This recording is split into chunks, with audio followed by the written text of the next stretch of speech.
সুপ্রিয় শিক্ষার্থীবৃন্দ, স্বাগতম আজকের গণিত ক্লাসে। আমি গণেশ। আজ আমরা আলোচনা করব এসএসসি পরীক্ষার জন্য গুরুত্বপূর্ণ অধ্যায় বীজগাণিতিক রাশি। এই অধ্যায়টি তোমাদের পরীক্ষায় ভালো ফলাফল অর্জনে সহায়তা করবে। তাহলে চলো শুরু করি আমাদের আজকের পাঠ।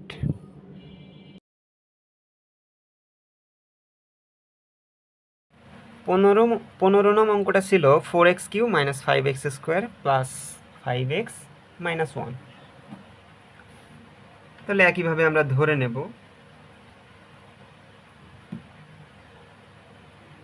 ধরি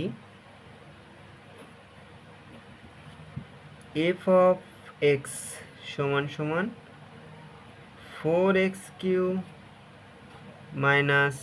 5x² + 5x - 1। তাহলে এখানে কত বসালে আমাদের 0 হবে? তাহলে এখানে f of আমরা ফার্স্ট 1 চিন্তা করি। 1 কে কিউ করলে 1, তাহলে 4,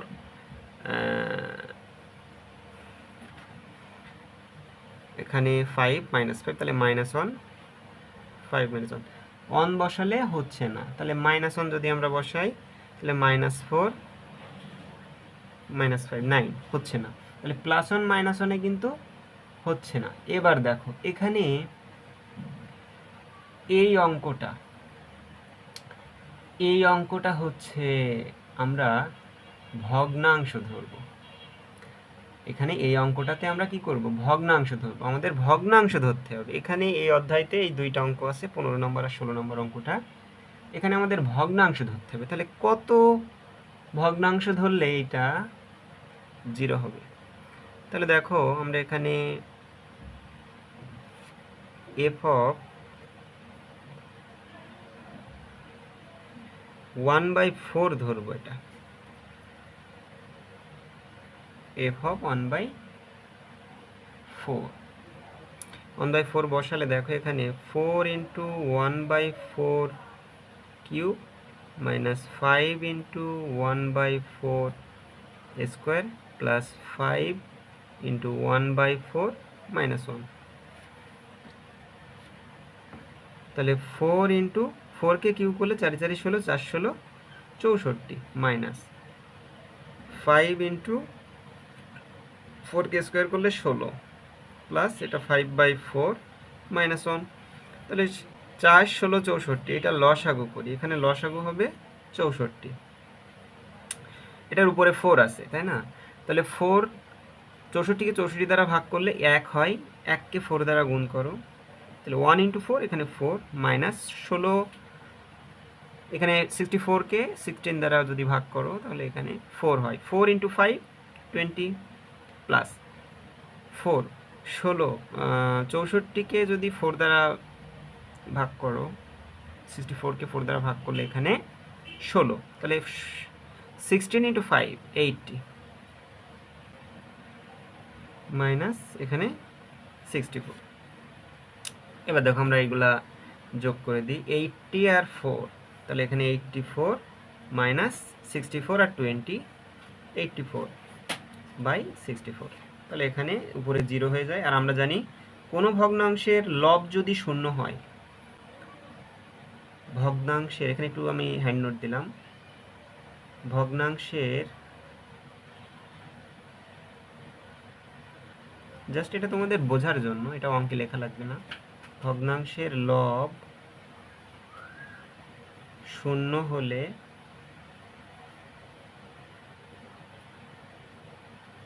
উক্ত ভগ্নাংশের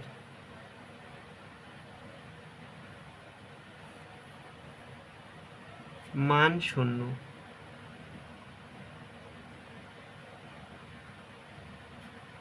তাহলে এখানে আসবে 0। তাহলে দেখো 0 আসছে।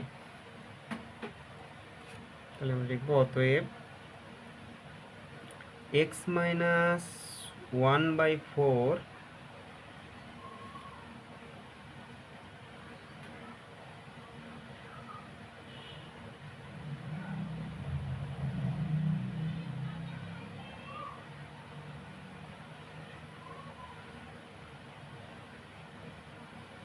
বা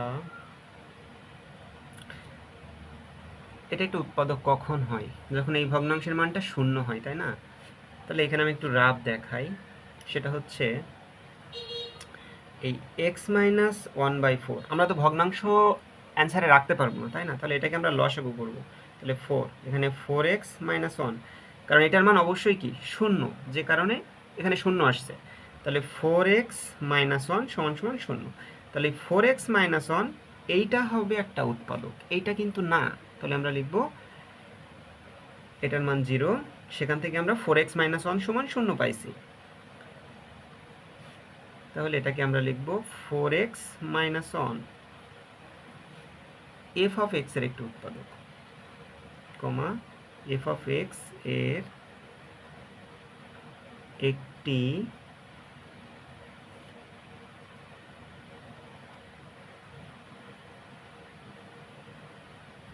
এফ অফ এক্স এর একটি উৎপাদক।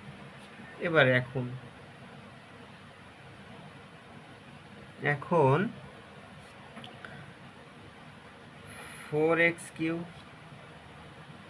Minus five x square plus five x minus one, এক লাইন গ্যাপ দিব।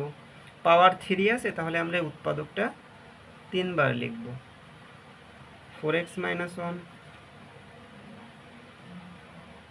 Four x minus one, four x minus one. এবার ফোর এক্সের সাথে কত গুণ করলে ফোর এক্স কিউ হবে? এখানে পাওয়ার এক আছে, তাহলে আমাদের ডাবল পাওয়ার নিয়ে আসতে হবে। তাহলে ফোর এক্স স্কোয়ার, তাহলে এখানে আসবে four x cube, x square ওয়ানের সাথে গুণ করলে মাইনাস এক্স স্কোয়ার, মাইনাস ওয়ানের সাথে।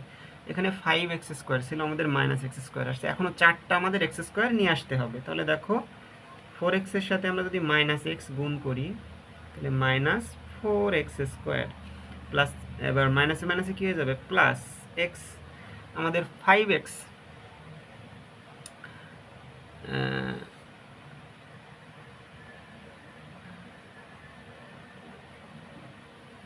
Four x square plus x. এবার দেখো এখানে আমাদের এক্স আসছে, এখানে আছে ফাইভ এক্স, তাহলে ফোর এক্সের সাথে আমরা কত গুণ করলে ফোর এক্স হবে? তাহলে অবশ্যই ওয়ান প্লাস ওয়ান গুণ করব। তাহলে এখানে plus four x minus one, তাহলে এখানে four x minus one x square minus x plus one. এটাকে আর কিছু করা যাবে না, তাহলে এটাই আমাদের হবে অ্যান্সার।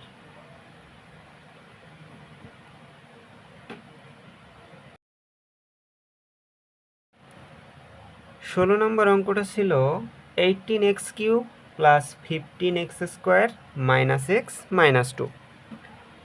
তাহলে ফার্স্ট আমরা এটা কি করব, ধরে নেব। তাহলে ধরি, যেহেতু সব এক্স আছে তাহলে আমরা এফ অফ এক্স ধরবো। তাহলে এফ অফ এক্স সমান সমান eighteen x cube plus fifteen x square minus x minus two. তাহলে এখানে আমরা কি বসাবো? তাহলে এই যে এখানেও আমাদের ভগ্নাংশ নিয়ে আসতে হবে। আমরা 1/2 যদি নিয়ে আসি, তাহলে দেখো এখানে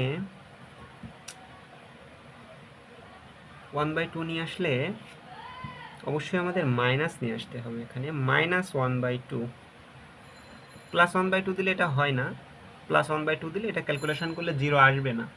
তাহলে আমরা কি করব, মাইনাস 1/2 নেব, হাফ। আর ভগ্নাংশ যখন নিবা তখন 1/2, 1/4 এগুলো নিয়ে আসবা। 15 নম্বর অঙ্কে আমরা 1/4 নিছিলাম, আর এখানে আমরা মাইনাস 1/2 নেব এই অঙ্কটাতে। তাহলে এখানে 18 into minus 1/2 cube plus 15 into minus 1/2 x square minus 1/2 minus 2। এবার দেখো তাহলে 18 ইন্টু, যেহেতু এখানে মাইনাস আছে, মাইনাসটা আমরা আগে রেখে দিই, মাইনাস 1/2কে কিউ করলে 8, এখানে মাইনাসকে স্কোয়ার করলে প্লাস হয়ে যায়, তাহলে এখানে প্লাস বসবে। 15 ইন্টু 1/4, মাইনাসে মাইনাসে প্লাস 1/2 মাইনাস 2। এবার দেখো, তাহলে এটাকে আমরা একটু যদি এভাবে লিখি, একবারেও করে দিতে পারতাম, কিন্তু এখানে আমরা একটা লাইন এক্সট্রা করি, এই লাইনটা না করলেও সমস্যা নাই। এবার দেখো 8, 4 আর 2, এগুলার লসাগু হচ্ছে 8। 8কে 8 দ্বারা ভাগ করলে 1, তাহলে 1 মাইনাস 18 এর সাথে গুণ করলে মাইনাস 18, প্লাস 4 দ্বারা 8কে ভাগ করলে 2 হয়, 2 15 এর সাথে গুণ করো, তাহলে এখানে 30, প্লাস 8কে 2 দ্বারা ভাগ করলে 4 এর সাথে 1 গুণ করো 4, মাইনাস এখানে যেহেতু ভগ্নাংশে 1 আছে, তাহলে 8কে 1 দ্বারা ভাগ করলে 8 হয়, 8কে 2 দ্বারা গুণ করলে 8 × 2 16। এবার আমরা যোগ করি 30 আর 4, এখানে 34 মাইনাস 6 আর 8, 14 এর 4, হাতে থাকে 1, 1 1, 2 আর 1 3, 34 মাইনাস 34 ভাগ 8, তাহলে এখানে 0 ভাগ 8। তাহলে ভগ্নাংশে যদি 0 থাকে, তাহলে ভগ্নাংশের লব যদি 0 হয়, তাহলে ভগ্নাংশটির মান হবে 0। অতএব x minus minus 1/2 minus 1/2,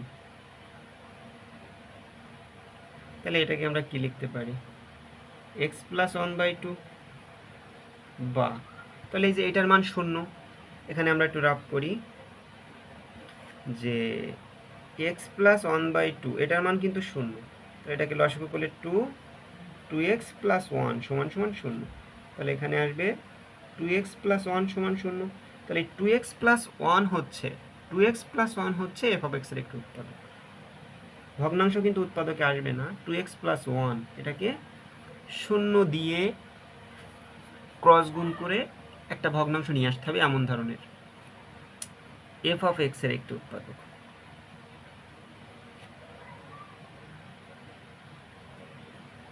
x এর একটি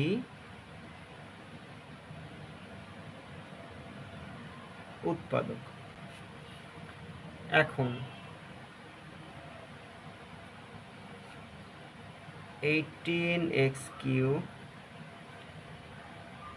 plus 15x² minus x minus 2, তাহলে একটা লাইন গ্যাপ দিয়ে থার্ড লাইন করব। এখানে কিউ আছে, আমরা ভগ্নাংশটা 3 বার লিখব, 2x plus 1, 2x plus 1, 2x plus 1। তাহলে 2x এর সাথে কত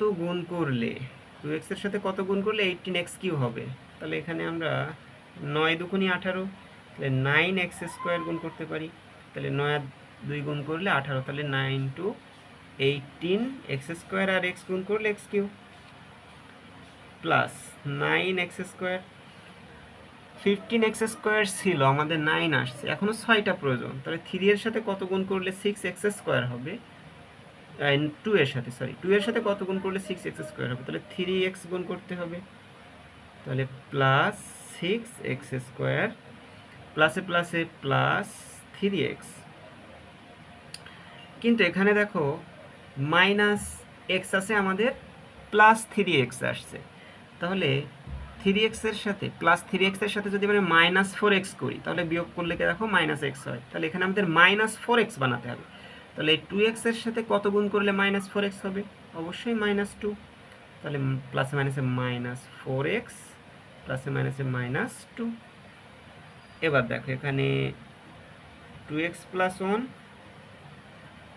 9x² plus 3x minus 2।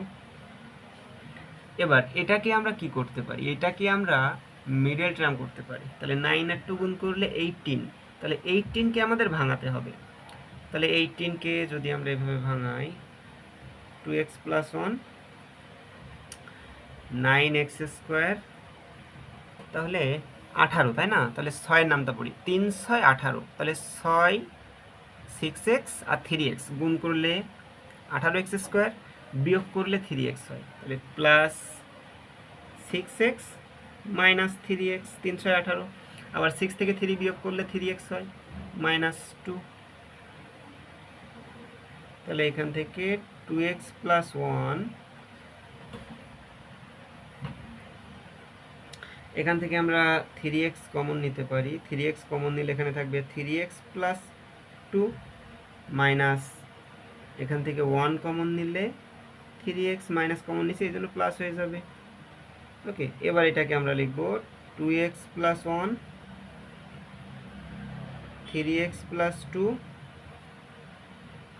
3x minus 1।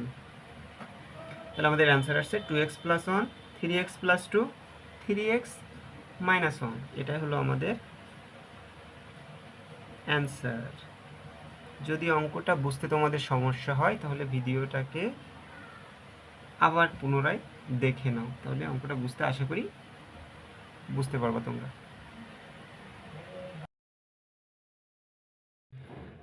তোমরা যদি এই ভিডিওটি উপকারী মনে করো তবে ভিডিওটি তোমার বন্ধুদের মাঝে শেয়ার করে লাইক কমেন্টের মাধ্যমে তোমাদের মতামত জানাও এবং নতুন শিক্ষামূলক কন্টেন্টের জন্য আমার চ্যানেলটি সাবস্ক্রাইব করো।